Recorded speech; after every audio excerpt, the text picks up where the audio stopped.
Yo guys, we have our pwede tayong magsimula. So we have a special guest for today for your online class. Ayan. So para sa mga nanonood ng mga estudyante diyan, ito yung mga nil question, how to become a successful freelancers and the skills that you need to become successful. Yan.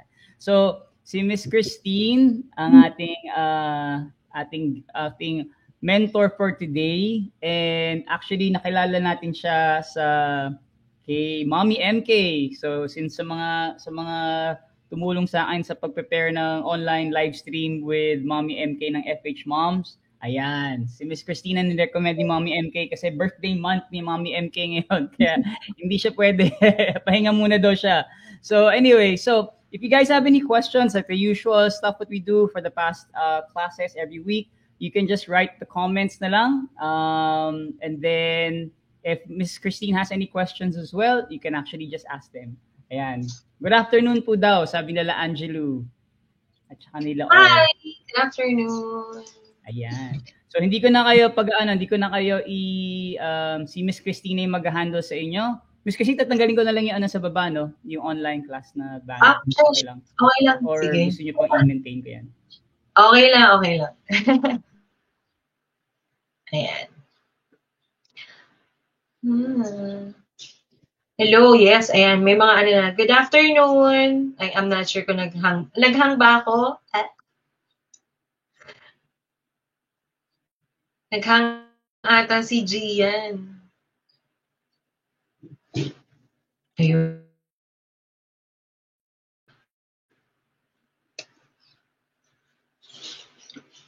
Hintayin lang natin. Ayan. I'm not sure kung ako ba. Ako po ba ang naghahang? Ayan. So, ayan. Sir, wala ka. Ako ba ang nawala? Ayan. So, hello, good afternoon po. I know, tanghali ang tapat, no? Sana nag-lunch po kayo. And, well, I'm hoping that the webinar today or yung pong session po natin for today would be your dessert, no? Na mabubusog kayo, not with food, but also with knowledge. So, sige, let me just share my screen before I, para makita po niyo yung presentation. Wait, okay. Okay, I hope you can see, my presentation. Ayan. So, good afternoon po. Lahat po ba kayo mga college students or graduating college students? Ano mga bata pa, mga bagets? Yes, okay. So, yan. So, well, I know the topic is about how to be a successful freelancer, but of course, we have to know first kung ano po ba yung freelancing or freelancer kasi it's actually a very broad word, okay? So that's why I came up with this slide, which is freelancing 101. So, like the basic stuff and all that you need to know. Oh, yun, sabi ni Julia, graduating. Okay, yes. Nakakamiss, naalala ko tuloy yung college days ko na nagloloko pa ako. No, actually, you are very lucky, no? Kasi ngayon marami ng accessible na ang lahat ng bagay, and actually all is online. So hindi kagaya noon na hindi masyado pang kilala, no? Hindi pa masyadong kilala ang online. So anyway, for today, we'll just discuss about freelancing and all the things that you need to know about freelancing. And maybe you can also, maybe after graduation or kahit hindi pa kayo graduate, pwede kayo maging freelancers, okay? So let me just show you yung outline po natin for today. So of course, I'll have to introduce myself. And then we'll discuss what is freelancing, what are the freelancing jobs that you can offer, who are the clients. We'll also discuss about a bit of the salary rate, payment schedules, and the payment methods. And we'll also discuss about how to get started in freelancing. And then, of course, on the latter part, we'll have our question and answer. So, let me know po kung nag-choppy ako, no? Bago ako magsimula, let me know po kung nag-choppy or nawawala po ako. Internet. Alam niyo na, no? Talagang kailangan natin ng internet is now an essential. So, kailangan talaga. So, anyway, just let me know po. Okay? So, let me just introduce myself. So, sabi nga po kanina, I'm Christine Levine, and I'm actually a GVA trainer or General Virtual Assistance Trainer with FH Moms. So, I've been doing training for 3 years now, I think, yeah, with FH Moms. So FH Moms for our Filipina home-based moms is a community, no, is a community of women, no, not just mothers, but we also have some single women kasi doon. So of women, and the community started by MK's dream to, like help the women or help the mothers get a career, no? Kahit na nasa bahay lang, at least you're still working online. No, yung parang you have a career and then you can still take care of your family without leaving the comfort of your home. So, doon po nagsimula yung FH Moms, and I've been a member since 2018. Yeah, 2018. Yeah, 2018, and then she started, like the training or the online courses, and I've been selected as one of the trainers. Until now, I'm one of the trainers, no? So it's a virtual assistant po ako. And then upon the years, no? So since marami tayong mga estudyante, me and my partners have decided to, um, build a startup agency, a VA agency. So I'm one of the co-founders, and on our agency, we are actually, giving jobs to our VAs by means of the clients that are referred to us. So syempre, yung mga hindi na namin po kaya na kunin, no? So binibigay na po namin doon sa mga clients, and that's where it started na magsimula po yung VA agency. Aside from being a trainer and a VA agency owner or founder, I'm actually an admin and digital marketing virtual assistant for 4 years now. Okay, so this is actually yung job ko po talaga when I quit the corporate world, and I started po sa freelancing or sa online jobs as an ESL teacher. Yan po talaga yung una kong trabaho. So kung narinig niyo po yung mga nag-online teacher na nagtuturo ng mga Chinese students, yung mga ganun. So nagganon po ako noong 2017, and that's the year that I started really venturing into online jobs. So I'm actually a teacher by profession, okay? Pero hindi ko po talaga siya na-practice in a school kasi nag-start na ako in the call center industry. So I've been an employee in the call center industry for 13 years. So makikita niyo po, I've been into various positions. And in the last 4 years is a process trainer. So I guess talagang teacher pa rin talaga yung ano ko, no? Kahit hindi ko siya na-practice. So yeah, so that's just me. And I know you guys know, pag nag-college kayo, no, well, when you're graduating, you are actually thinking of a job that you want to have, no, after graduation. And ganun din po ako noon. So nakaka-relate ako sa inyo. I know, very confusing, very, yung stage na yan. But nowadays, actually, medyo delikado po, no? So hindi tayo pwedeng basta-bastang mag-apply sa mga office, sa call center, and even the call center are already working from home. So, ayan. So, yun. So, right now, bibigyan ko kayo ng idea kung ano ba yung pwede nyo pang pasukan, no? Kahit na after graduation, wala ka experience, you're like reviewing for your board exam, so you can still get a job, okay? So, yeah. So, let's discuss po muna what is freelancing. So, according to Google, ayan po yung definition niya. So, freelancing is a contract-based profession where instead of being recruited in an organization, the person uses his skills and experience to provide services to a number of clients. So, kapag po, di ba meron kasi tayong mga freelance driver, freelance, like outside, yung mga ganun, yung hindi po employed. So, yun po talaga ang ibig sabihin ng freelancing. You are not employed under a company and you are not called as an employee. Okay, and then you are just offering your services sa iba-ibang clients. So like mga agents, diba? Freelance agents, ganyan, freelance marketers. So marami, isang malaking broad po talaga yung freelancing. However, as the times go by, and lalo na po ngayon, pag sinabi po natin freelancing or freelancer, ang pumapasok agad sa atin is online jobs, no? Online jobs talaga agad. So, let's now look at who is a freelancer. So, kapag po, kagaya po namin, we are a freelancer kasi we are offering services to various clients. But, as a freelancer, you work as an independent contractor. So, yun po talaga siya, no? hindi po tayo employee. So, I know nung ako nag-start ako ng freelancing, ang mindset ko is employee talaga ako, no? Pero no, you are an independent contractor. So you consider yourself as an entrepreneur, you know, on the other side, kasi you are offering your services and, you know, like, represent mo yung sarili mo for that services. And ito, so these services relate to person skills and are not necessarily provided to just businesses. So ito, hindi lang basta isa lang, di ba? Hindi lang basta isang business. You can also, actually as a freelancer, you can also work for a fellow freelancer. So, yeah, didiscuss ko po yan. So yan po yung ibig sabihin when you say freelancer, no?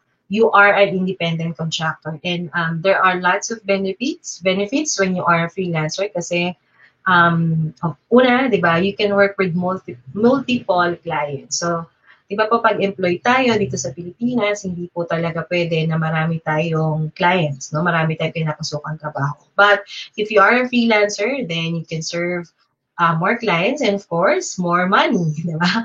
Yan. Lalabas na yung mga kaperahan. So, more money, syempre, kapag marami kang clients. And actually, ito, hindi lang po siya local, no? You can also, you know, like offer the services outside the country. Okay. So, ano ba yung mga freelancing jobs na pwede niyong makuha? So, aside dun sa mga iba na mga, yung mga alam na natin, no? So, ito yung mga online jobs, actually. So, when you say freelancing job, ito yung mga online jobs. And, well, since ngayon, essential na nga ang pagiging online, no? Makikita nyo agad-agad ito. So we have the virtual assistants, of course, uunahin ko na because this is the most common and the most broad din, no, na industry. Actually, right now, it's already an industry. No, yung dati virtual assistant, so pag sinabi natin virtual assistant, it's basically the same with being a secretary or executive assistant, mga ganon. Pero yun nga lang, you're working kasi remotely, no? And then usually ang clients niyan is overseas or nasa ibang bansa, like US, nasa UK, saan pa ba? Basta ganun, nasa ibang bansa po sila, no? So, that's why ngayon, dahil sobrang dami na po ng nagiging virtual assistants, so it's now an industry, which is virtual assistants, and you can be an administrative VA. So, anong ginagawa ba ng administrative VA? You can do like email management. So you'll be checking the emails of your client. You'll be responding to inquiries. You'll check their calendar. Minsan, no, may mga calls din yan na kapag sinabi ni client na tawagan mo to, so you'll be calling them. Okay? So may mga online tools na tayong ginagamit. So I hope familiar pa kayo sa Skype. Alam niyo ba yung Skype? Baka kami na lang nakakaalam. Matanda na. May nakakaalam ba sa inyo ng mga gano'n, ng apps? Or if you're using an Android phone, you can see yung Google Hangouts. So that's one of the tools that our clients or we use as well in our online jobs. Ayan. So aside from being an admin VA, you can also be an e-commerce VA. So VA is the acronym that we use for virtual assistant. So e-commerce VA. So ito yung mga, ang equivalent nito sa atin is Lazada, Shopee. So, di ba, kayo ang alam lang natin is umorder. But of course, there are some people behind, no? Dun sa mga gumagawa ng stores sa Lazada.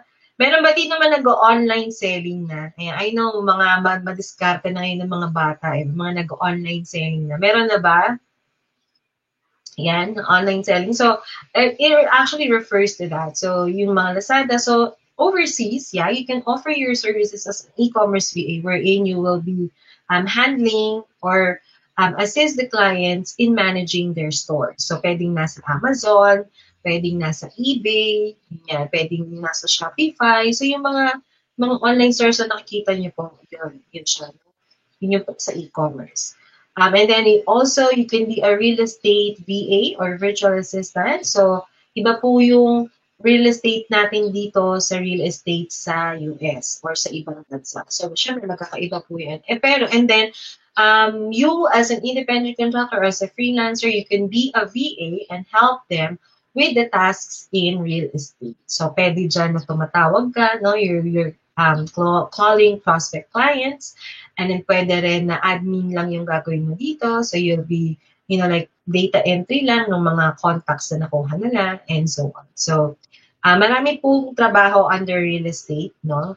But basically, yun, you're an assistant. You can be a VA.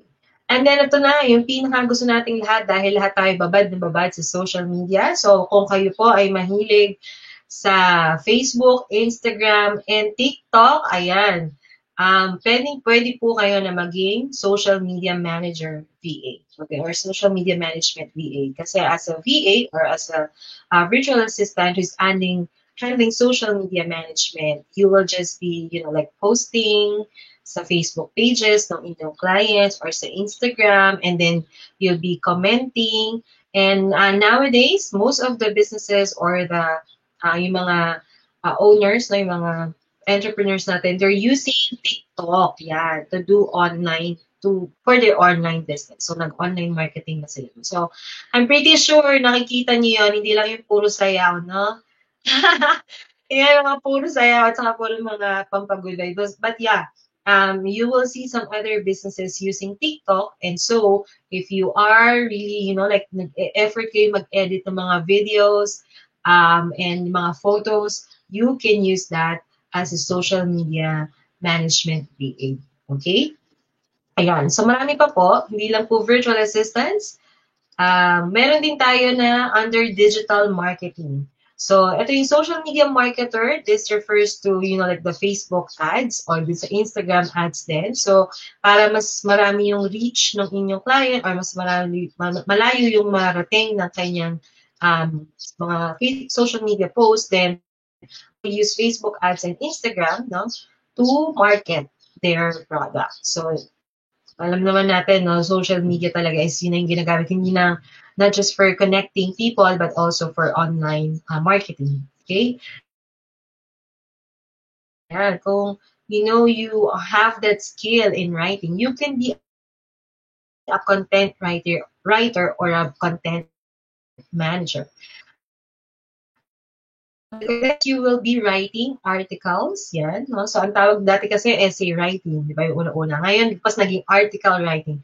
So, in the digital marketing world, tawag na natin is content writing. So, you will be writing blogs, you will be writing articles, and you will also be writing copy o yung captions na ilalagay din sa social media posts. No? So, yeah, kung meron kayong talent with that or meron kayong skills, you can actually offer that to our clients. Okay?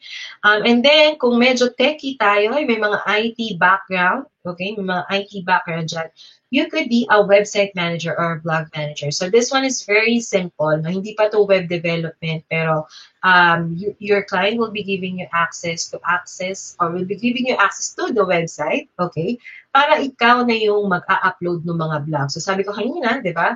Ikaw yung pwedeng magsulat, ikaw yung pwedeng mag-ayos ng vlogs, and then pwede rin na ikaw na din ang mag-upload sa website ni client, and then ila-layout mo lang siya. So of course, maganda ngayon yung vlogs, di ba, na parang may mga pictures. So I'm not sure, may mga nagbabasa ba ng vlogs sa inyo? Meron nagbabasa ng mga vlogs? So yan, kung mahilig kayo magbasa ng mga vlogs, that is actually a service na pwede nyo i-offer. One of the services that you can actually offer in digital marketing. Okay? Then, meron din tayo mga email marketer or CRM managers. So, ito yung, if you subscribe, kung mga nagsasubscribe kayo dun sa mga nakita natin sa Facebook, no? So, sila yung so, they are communicating with the prospect clients, with the customers, using emails. So, nowadays naman, most of us have emails, right? Kasi yun yung ginagamit to log into social media channels. Kung nakakita kayo ng mga pag-kinlik nyo yung mga ads, di ba? Yung mga sponsored. Pag nakita nyo yung sponsored sa Facebook, that is run by a Facebook ads. And then pag kinlik mo yung learn more, di ba, pupunta ka sa isang parang website or sa isa pang page. And then nag-sign up ka, nalagay mo yung email mo. So, you will be receiving emails, and that's the tasks, or yun lang po ang ginagawa ng email marketing. When it comes to CRM manager naman, this is the database that is used to do this full digital marketing process. So, yung mga, like us, yung mga VA yan. So, kami po yung nagmamanage ng CRM. Like, yung contacts, pinifilter namin siya, and then you group it, no? I-group mo siya. Siyempre, kasi hindi lahat pwedeng nasa isang dump lang talaga ng contacts, no? And then, pwede rin dito na ikaw magsiset ka din ng email and then isa-send mo sa lahat. So, yun. I'm hoping Nagagets niyo po, I'm sorry if it's jargon, but please mag-comment po kayo, no? If you have questions, I'm very willing to answer naman that for you, okay? So, yun. And then, meron din tayo tinatawag na automation and sales funnel specialist. So, this is actually yung dream po talaga ng bawat businesses right now na hindi na sila babantay, you know, with kung may nag-email ba, may nag-sign up ba, ganyan. So, mostly po kasi ng mga clients natin ngayon are coaches, um, you know, selling ebooks, mga ganyan, or selling courses, right? So, parang yung pag, lagi yung example ko kanina, pag may nakita kayo na nakapost sa, you know, sa Facebook, diba? So, nag-sign up tayo kasi hindi, tapos nag-send sila ng email. And then, or mga free webinars, ganyan, mga free ebooks. So, we will receive that, however, they will be communicating with us until bilhin natin yung products nila. Diba? Parang, hindi sila titigil na makikipag-communicate sa atin and then we will be routed to another page. So, siyempre, may mga link, diba? Kung nasaan yung binibenta nilang products. And so, when we purchase, pag napilitan na tayo or nakulitan na tayo or nakumbinsi tayo no, na bumili ng product, then yan, automatic na yun. So, yun yung automation na tawag natin in sales funnel na the sales run by itself because everything is automated. Yan. So, yan po yung mga dream business ng clients. And then, si SEO specialist naman, pag sinabi natin SEO, it means Search Engine Optimization. Okay? Ito po, actually, it's hand in hand with being a content writer. Kasi, tutulungan mo, SEO helps the business or helps the website of the business to be on top of the search. So, di ba sa Google, nagsa-search tayo, halimbawa, restaurants in Cavite. Ganyan. So, kung ako po, meron akong business or meron akong restaurant which is in Cavite, I have to do this SEO on my website, okay? Para po pag may nag-search, ako yung nasa on top. So, ano ginagawa sa SEO? Nag-keywords ka. So, you have these keywords which also follows yung guidelines ni Google. So, medyo maigpit po si Google no, sa ganyan. So, you just have to, you know, like set the keyword. So, ang una ng keyword na, di ba, is restaurant. So, yun, naka-highlight siya on my blogs, on my website. Okay, so that every time na may nag-search ng restaurant, makikita yon. And another keyword is yung Cavite, di ba, yung lugar. So, naka-highlight din siya sa aking website, okay, and then sa mga blogs na gagawin ko, para every time that someone would do that keyword search, lalabas po ako sa pinakaunahan. Well, yun po yung gusto ng mga clients natin. Sa unahan or dun sa sa pinaka-on top. Unahang page or on top ng searches. So, yun po yung ginagawa sa SEO. So, kung may, kung medyo meron kayo, may techie side din kasi ito eh. So, kung mahilig kayo ng mga ganun techie side or, you know, like analyzation, this is the job for you. Okay? Nakukuha pa ba ako? Gising pa ba kayo? Gising pa ba? Baka wala na ako kausap. Ayan. So, I hope nakukuha niyo po siya kasi this is very interesting and yun nga, kahit hindi pa kayo, you know, like graduate or you have the skills, madali naman nang ma-develop yan. So, other freelancing jobs that we can offer is, ito na, website developer. Yun nga, magde-develop ka ng website. Of course, this requires skills. So, kung meron kayo mga IT background, or, you're into web design or web developing din, pwede po to. And then, we also have web designer. So, iba pa po yung developer sa designer talaga. So, web designer, you'll just beautify the website. Diba? So, paggagandahin mo lang with the layouts, with the themes na gagamitin. So, yun ang ginawa sa web designer. And then, if you have the knack for design, if you have an eye for design, you could be a graphic designer as well. So, actually ngayon, hindi lang Photoshop, no, ang pwede natin gamitin to create graphics. Though Photoshop is really an established one and pag kailangan siyang i-print, no, mas maganda na sa Photoshop pa rin siya ginagawa. So right now, meron tayong tinatawag na tool na Canva. Okay, so you can search C-A-N-V-A, so Canva. Pwede nyo siyang maggamit for free. Okay, you can just sign up for free and then magagamit nyo siya in creating your social media graphics, in creating graphics for your website, And usually, yun po talaga yung ginagamit din ng mga ibang kliyente or ng mga ano. Kasi very convenient siya gamitin. So, I think, yeah, most of the kids right now ginagamit siya. Even my kids kasi yun din ang ginagamit nila. So, yeah, you could be a graphic designer and, like design um, from those applications. And then project manager.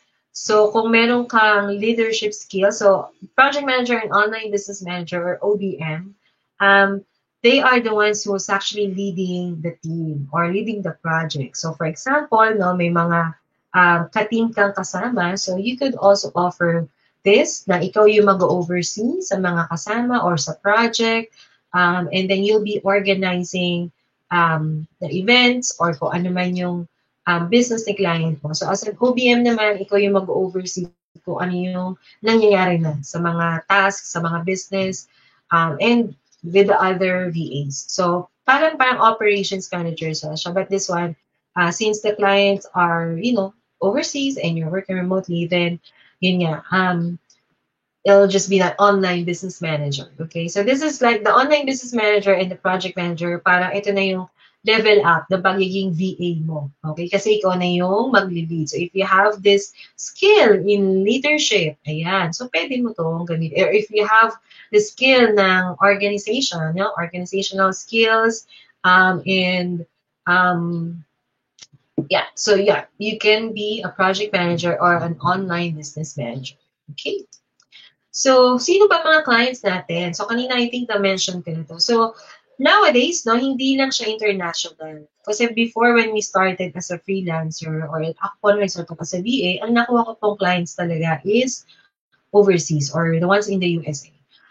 So ngayon, since most of the businesses venture into, like online, right? So kahit po sa local, we can actually offer these services. However, of course, magkakaroon ng difference with the rate, diba? So syempre, local rate eh. So medyo mababa to. Pero syempre, pag international, mas malaki ang rate na mabibigay natin. So, sino-sino po ba? So we can offer the services local international to small business owners, to entrepreneurs, and sa digital marketing agencies din. So, meron tayong mga digital marketing agencies wherein they hire people to do the job that their client wants them to do. So, ikaw ay magiging part ng team, no? Tapos, bibigyan ka ng task and then ikaw ang gagawa. Okay? So, usually dito ay mga SMM, mga social media management, website design or website management, yun yung gagawin mo dito sa digital marketing agencies. And sabi ko nga kanina, if you have the skill, you can also work for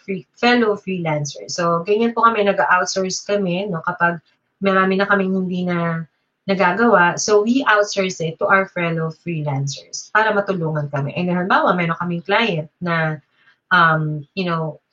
may pinagagawa na hindi ko naman na kaya or hindi na scope tong aking services. So, we refer it to other freelancers as well. So, yeah. Ito lang po yung clients natin. So, very flexible, no? Magiging freelancer kasi we can offer different services to different clients as well. So, hindi lang mga boss ng mga company, di ba? Hindi lang doon. Kahit yung mga small business owners, pwede natin silang offeran ng ating services. Okay? So, ano ba yung mga skills expected? So, I just want to reiterate this, no? Kasi, aside from the skills or yung services, kasi yung mga skills na sinabi ko kanina ay mga services, you can actually acquire it. You can learn it, diba? Parang natututunan yan. And then, as you go along, yes, you can be expert. But, as a freelancer, importante pa rin po yung ating soft skills. It's actually soft skills, no? Parang yung work ethics natin and attitude. So, as a freelancer, ano bang kailangan po? Okay, or ano yung expected from you? So first is good communication skills. So dito, okay, doesn't mean that you have to be fluent in English because, our clients know that we are not fluent in English because English is our second language. However, you can work on your communication skills by being clear. Okay, so yun lang naman po ang hinihiling nila. Magkaroon ng clear communication para you can understand them and they can understand you. So, I think now, mga bata, no, makasala naman sa English, hindi kagaya namin noon na talagang pinag-aralan namin kung paano kung paano mag-English. But, yeah, nowadays, ngayon naman, ano kayo, exposed na kayo sa Netflix, no? Wag naman Korean novela, okay?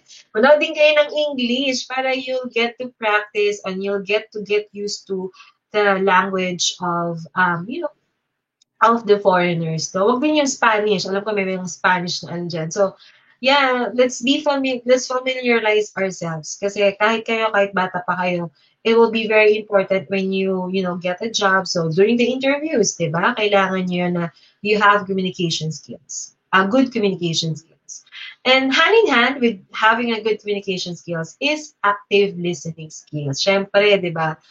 So, para makapag-communicate ka ng clear sa iyong kausap, kailangan nakikinig, naiintindihan mo din ng clear, di ba?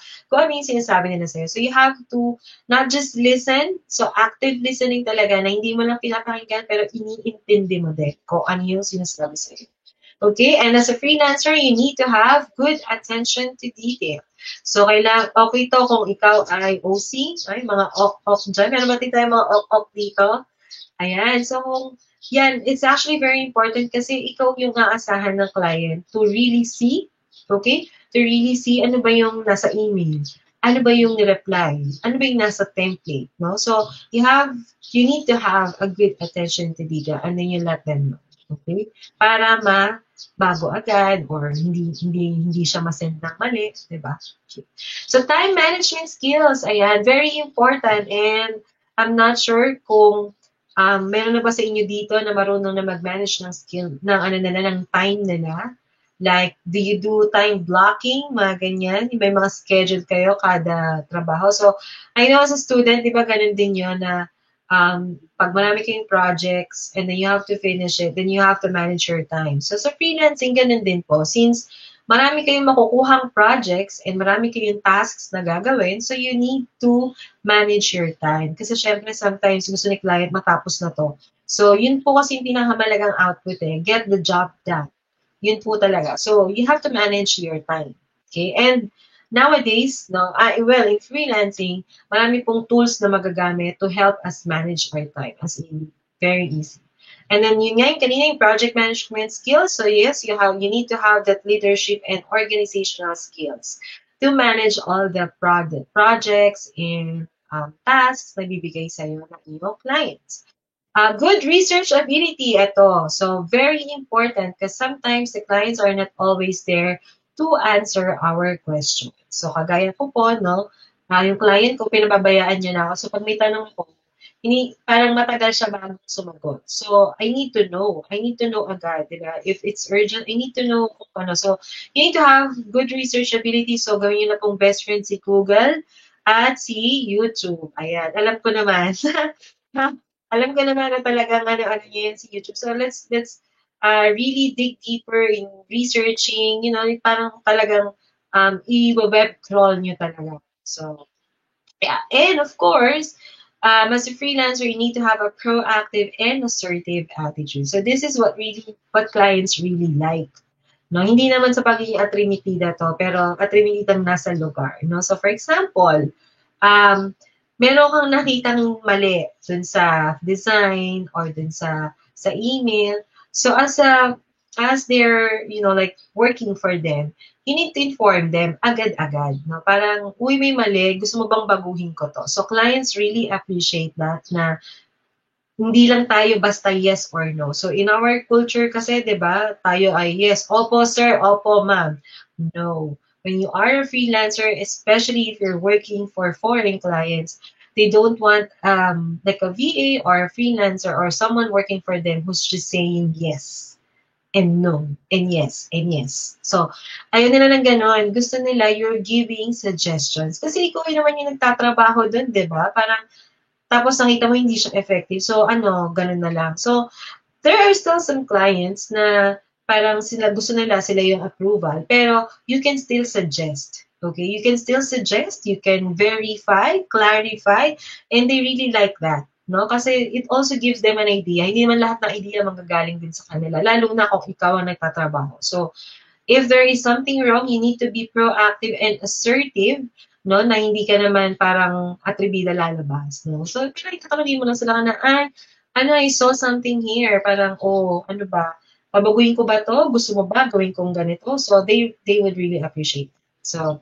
hope this is clear. So sana no tayo from ngayon pa lang matuto na po tayo kasi ako po natutunan ko to latter part na as in matanda na ako nang natutunan ko to. But you guys, so you still have that chance, you still have that long years pa na pwede nyo aralin tong skills na to, na pwede nyo siyang i-hone. Okay?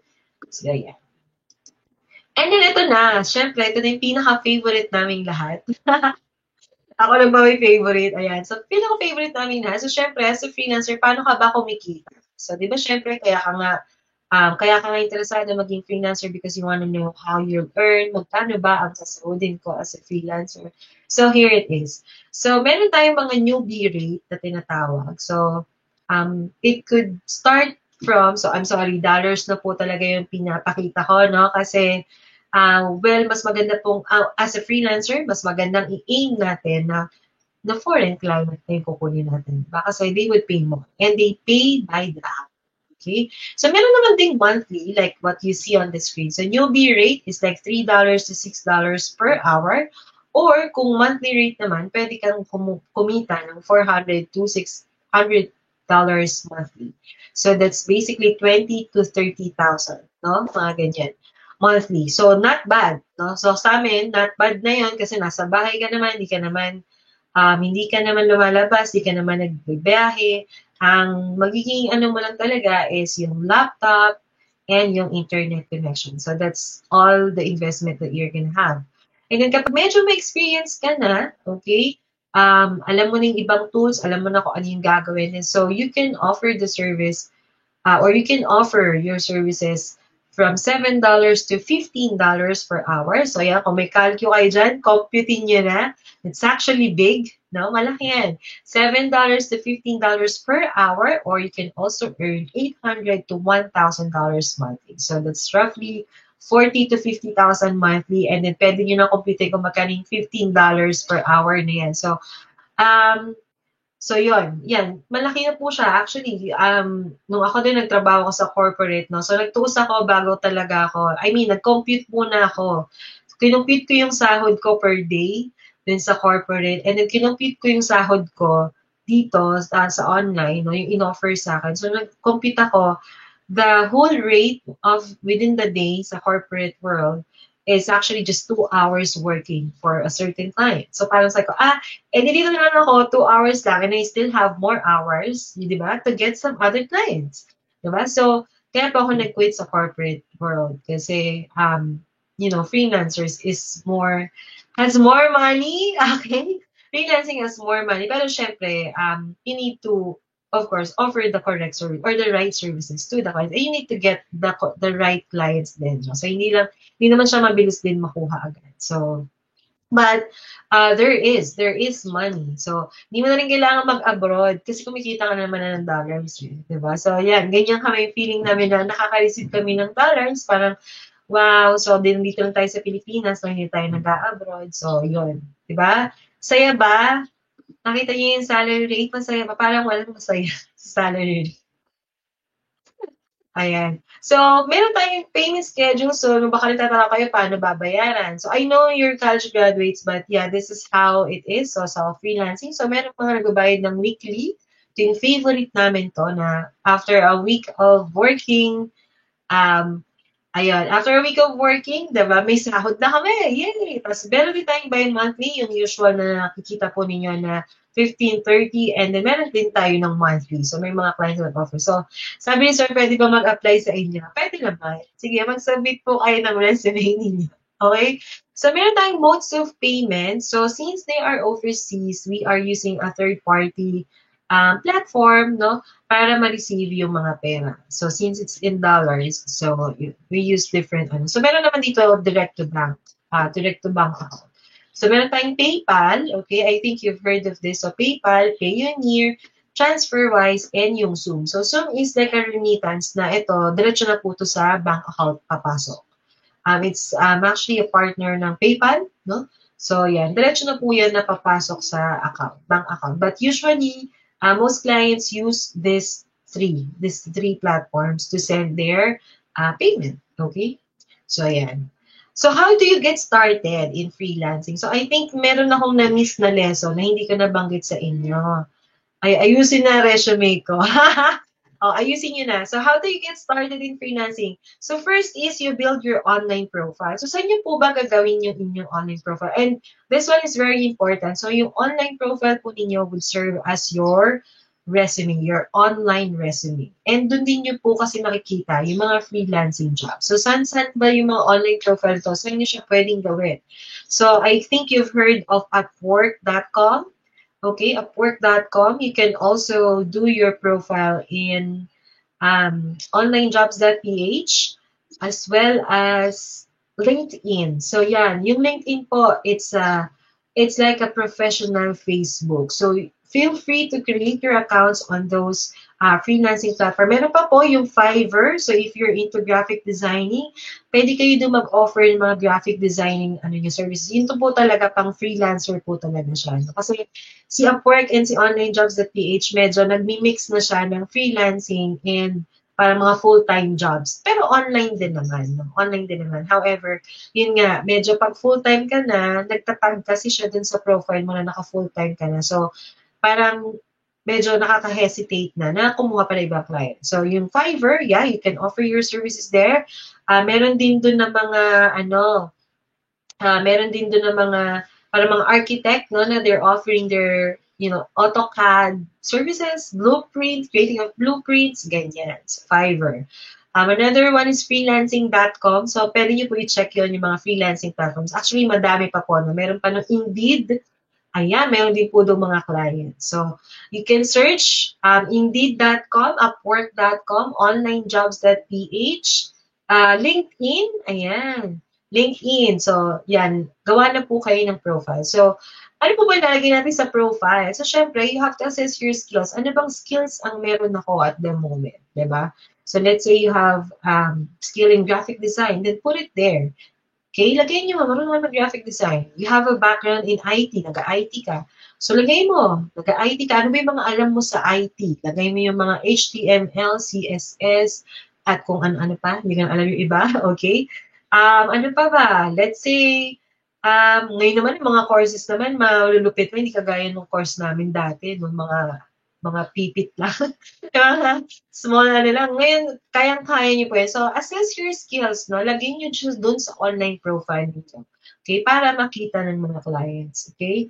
And then the next one is you network with fellow freelancers and target clients. So, perfect place to do this is in LinkedIn. Okay? So, you can freely connect with freelancers na feeling nyo is parang, ito, follow ko to. Ito, connect ako dito. So, kami, ganyan po yung ginamit namin noon, no, para magkaroon kami ng maraming clients. Actually, I'm getting job offers din po sa LinkedIn. However, hindi ko na nga po kaya, so hindi ko na siya tinatanggap. Pero, yan, marami din po kasi dyan na nag-offer ng mga freelancing jobs. Or if you're looking for a full-time job, meron din sila. Okay, and then you can connect with different kinds of people all over the world. So, yan, perfect po yung LinkedIn. And of course, yung last po is you continue learning new skills. So, sabi nga ngayon, di ba, change is the only thing that's constant. And yes, that's true. Kasi when we started in freelancing, tahimik pa. Parang hindi pa ganun karaki yung market. Although marami na po nag-offer ng mga freelancing services nila, but hindi pa siya ganun kaingay. And then parang after a year, ayan na siya, ang dami na agad, di ba? Parang boom na agad siya. So, actually, the people right now are very lucky kasi there are lots of courses and online training na ino-offer, no? Kasi noon wala naman. Ang mahal-mahal pa ng mga, kasi very rare nga siya eh. So, pero hindi po ako nag-aral.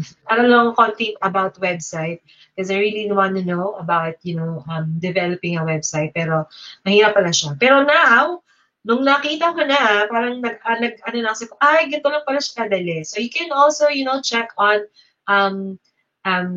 sa YouTube naman, di ba, may tutorial, pero minsan nakakaano din yung tutorial. But, yeah, just continue learning new skills. And you are very lucky na meron kayo laging ganito na online sessions wherein Experience Philippines is actually getting mentors to help you get some ideas. No? So, maganda po yan. So, learning new skills, kahit kami po na medyo matagal na sa freelancing, we're still learning. Okay? So, lahat po ng ginagawa namin, pinag-aaralan pa rin namin, and we're also attending some classes and webinars as well para po matulungan din kami. No? So, syempre, talagang yun ang laban kasi natin. Hindi tayo pwedeng maging stagnant. Hindi tayo pwedeng magstay lang na nandito lang tayo. So, we have to learn more and continue learning po talaga. No? So, yun. And then yan. So yun po. So actually I think my answer on the today's session is how to be a successful freelancer.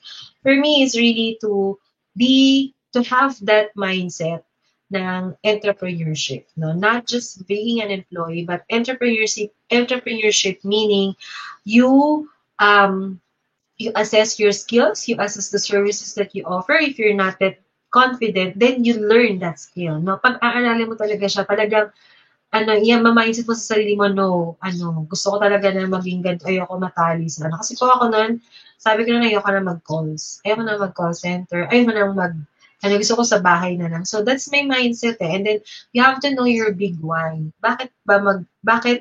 Well, hugot kasi namin yun. Siyempre kami, mothers po kami, no? So, bakit gusto kong mag-freelancing na bakit gusto kong magtrabaho na rin sa bahay? Kasi, I wanna be with my kids, diba?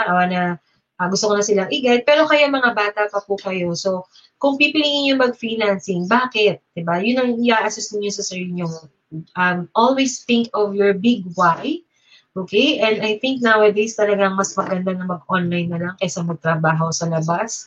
Kasi di ba napakagulo. And tingnan nyo na lang, alalahanin nyo na lang yung pinakita ko sa inyong rates. Okay?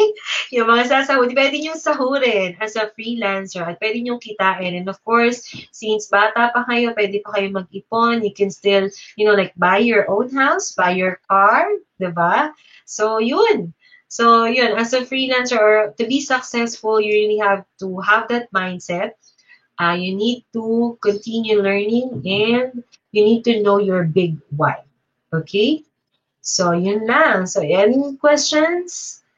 May mga question po ba kayo? Besides dun sa pwedeng mag-apply, pwede naman po. And any questions po? Wala na? Ayan, may questions ba guys? May questions kayo? Para kay kay Miss Christine.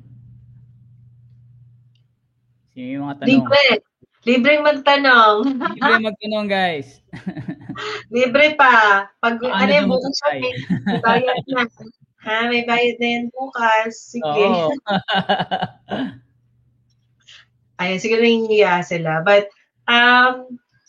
well, I hope you learned something. No, you learned something from this online session. I think yung mga bata po talaga ngayon, everyone is exposed. Even yung kids ko po, they are working for me. Na pinagagawa ko sila ng mga graphic designs na nalulunod na ako. No? So, they only use Canva. So, you can check Canva po para makita nyo siya. Paano po mag-apply sa inyo? Yun na nga ba sinasabi ko. yan na nga. Paano po mag-apply sa inyo? Send lang po kayo ng resume. Okay? Send kayo ng resume so we can check. So, ayan, may question si Nestle. Ayan, ganda na question niya. Gaano po kahirap paghanap ng client as a beginner? Gaano po katagal yung mag-start pa lang kayo? Nung nag-start po kasi ako, I just used what I learned or what the skills that I have from corporate. So, beginner pa rin naman ako kasi you have to unlearn kung ano yung napag-aral, kung ano yung alam mo, no? Pero ginamit ko siya. Nasabi ko, I know how to do customer service because I'm a call center agent, diba? And then sabi ko, nag-admin tasks ako kasi I've been a trainer and I've been organizing training. So, I'm doing documentation. So, yun lang yung inilaban ko. So, talagang kailangan mong i-filter. Kailangan mong alam ano yung skills mo ba na pwede mong i-offer din sa client even if you're a beginner. Okay? Gano'ng katagal? Siguro mga 2 months din. Kaya nag-start po muna ako sa ESL teaching kasi finil ko muna siya na paano ba mag-online, paano ba, kasi mangyayain po ako, no, dati. dati, hindi po talaga ako humaharap sa camera before. I mean, I don't do video calling. So, nung inano ko muna yung sarili ko, I wanna try first. I wanna try. So, that's why I started with ESL teaching. So, nung okay na, mga 2 months, bago ako nagkaroon po talaga ng kliyente na offers high salary. And then, doon na rin po ako nag-decide na mag-resign noon dun sa corporate. Pero, kayo mga bata kayo, since you're doing apprenticeship, like, right? Diba? Nag-i-internship sila ngayon. You can already add that to your resume. Kasi that's already an experience, a job experience na yan. It's like on-the-job training, di ba? Pero pwede nyo na po yan gamitin. And then yun nga, sa mga nabanggit ko, assess nyo kung maano kayo sa graphic designing or sa social media, mga gawa ninyo, pwede niyo yung ipakita. Yung mga edit yung mga video. Sana yung mga hindi sumasayaw. Di ba ina-edit kasi yung mga videos, then I tell you, clients are looking for people who can do editing in TikTok. So, sabi ko nga, nakakalokan mo itong mga clients na to. So, yeah, basta ano nyo lang po yung skills ninyo. Create a portfolio, I think. Yung mga ginagawa ninyo video editing and whatever is the output of your internship right now, just put it in your resume. Di ba pwede naman na gamitin, Sir Gian? Pwede. Oo, dami mga ginagawa nila Ange, mga kiddos na yan. Ito, may tanong nga sila Ange. Yung GVA training niyo po ba? Ilan po ba? Actually, it's a paid training, no? Paid training po siya within FH Moms. Pero baka naman pwede kayong humingi ng discount kay MK. Tanong natin kay Mami MK. Baka pwede kayo humingi ng discount ngayon. The student discount ka mo, diba? Oo, kasi it's actually within the community kasi. No? So, yung mga mommy, actually, may mga husbands din na pinapasali nung nanay nila para magkaroon. But, within FH Rooms, it's actually a paid training. So, you can ask MK. So, maybe we can ask, no, for a student discount for you guys kung gusto niyo po mag-attend ng GBA training. Ito yung webinar nila, no? Ma'am Miss Christine? Ito yung mga webinar. Yeah. Meron kaming free webinar. Pero nasa loob kasi siya ng group. So, nasa loob siya ng group. Pero yun, meron din kami na GBA training po talaga, which is for 1 month. Tinatrain ko sila kung ano yung ginagawa talaga ng isang virtual assistant. So talagang gumagawa sila ng mga projects for, like real clients, ganyan. And then we also have some internship or apprenticeship na doon nila ina-apply yung napag-aralan nila sa training. So yun. Minsan naman, wala pang hindi pa natatapos yung training, nakakatrabaho na sila. So, parang feeling na, confident na ako kasi may alam na sila. So, yun. Tsaka nakita ko lagi sa post ni MK, madaming mga success stories, di ba? Oo. Kahit sa panonood lang ng webinars, kasi kailangan nanonood ka ng webinar, you just really have to, learn it. So, search mo na, ano ba yung pinagsasabi ko sa webinar, di ba? And then, apply mo na, gamitin na siya. Like me, ako po kasi, kinesthetic learner ako eh. So, nung nag-aaral din ako maging freelancer, I don't just watch the videos, I don't just read. Gusto kong ginagamit ko siya, so nagsasign up ako na nagsasign up. Pero free lang. Okay? Maganda tayo sa subscription. Free lang. Oo. Mahilig ko ako sa freebies, kinukuha ko lahat yun. Pag may nakakuha ko, free. Okay, kuha din natin. Tapos dive deep na ng pag-aaral, no? Oo, aral na lang talaga. And then, yun, ipag-aaralan nyo lang po siya kung paano siya gamitin. Kasi yun talaga yung, pag yun ang kailangan ng client mo, then you have to learn it. So, para, di ba, masabi mo sa kanya na... May tanong ako, madami bang opportunities ngayon sa market? Super. Kasi, sir, di ba, pandemic, people don't go out and lahat ng businesses online na. So, they need someone. So, syempre, kung ako may-ari, poproblemahin ko pa yung payroll, poproblemahin ko pa yung, di ba, yung mga ibang staff or pagpapalaki ng business ko, like investors and whatnot. So, kailangan nila ng someone that will work for them, especially yung social media. Kahit kayo mga bata kayo, pwedeng yung gawin yun. I think yung anak ko, she's just doing graphic designs for me. So, sabi ko, gawa akong graphic designs. Bayaran lang kitang, piso castle design. Joke lang. Kasi bata pa po siya, high school pa siya. But she's doing it. But nagkakaroon siya ng money kasi she's doing it. And then, meron din tayo mga natawag na yung mga use sa website, na yung mga landing pages. So, yun nga, bata naman ngayon, no? Kaya niyo yun. So, there's a lot of opportunities, especially yung sasabi ko sa social media, if you know how to create, yung captions. So, creative mga bata ngayon di ba? Mga nag-edit pa ng video. So, yeah, you can offer those services. And sobrang dami ng businesses ngayon na kailangan talaga ng Sir, tao. So, usually nahahanap siya sa mga Upwork or sa yes. Sa Shopify. freelancing platforms. And actually, marami na ngayon ng mga freelancing groups. So, nagpo-post din sila doon ng mga work, ng mga job posting na kailangan ng client nila. Well, with us, may mga lumalapit kasi sa amin din na, yun, pinapost ko lang din pag kailangan. Or yung hindi ko na kasi kayang tanggapin. So, pinapost ko na lang siya within our alumni or dun sa page, sa group. And then, yun, nag-apply na lang sila. So, pwede kayong mag-join ng mga freelancing Facebook groups. Madami po tayo niyan. Freelancing Facebook groups, you can also see some jobs there. And if you feel confident, apply. Go, di ba? Marami niyan. Tapos yung Walang sa... nawawala. Oo, try lang ng try kasi lakasan lang din talaga minsan ng loob with freelancing. So, ang importante... Ilan days po ba daw yung GVA training every week? And how much? Okay. Yung GVA training, ayan, nag-plug patuloy ako. Yung GVA training po natin is good for 1 month and it's actually within FHMs, it's a combination of training videos and online meetings.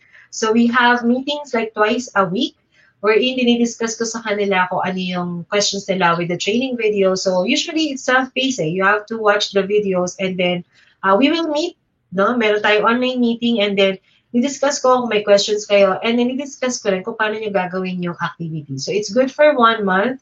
And in that 1 month, tuturuan ko kayo kung paano gumawa ng portfolio, resume, and if we have internships, so if you did good on the class, I usually recommend you for internship. And sometimes the internship, it leads to job offers na. So, yun.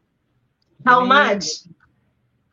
Within the group, it's actually 3,500 right now. Meron ako naging estudyante na college graduate pa lang din siya. Parang in-enroll siya ng nanay niya. So, nag-iisa siyang lalaki talaga din sa class namin. But, he's good. Parang natutuwa siya, natutunan niya raw kung paano mag-create ng website. And I think yun na yung in-offer niya services from now. From then on. Ayan. Yun.